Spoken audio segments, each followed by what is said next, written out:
O taip, kaip visą laiką sulaukiu daugybės klausimų apie savo lytinį aktą. Daug interpretacijų, daug informacijos, visi prisiklausę, ar ne? E, Tai reikėtų žinoti vieną dalyką, kad lytinis aktas ne maratonas, o harmonija tarp kūno ir emocijų. Čia svarbu ne vien ištvermė, bet ir sveika hormonų pusiausvyra, pirmas, antras, gera kraujotaka, trečias, psichologinis komfortas ir ketvirtas, tarpusavio ryšys.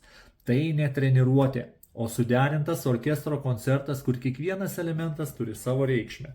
Taigi, jeigu norėtum sužinoti daugiau apie veiksnius, lemiančius kokybišką intimų gyvenimą, parašyk, ką reikėtų tau pataisyti.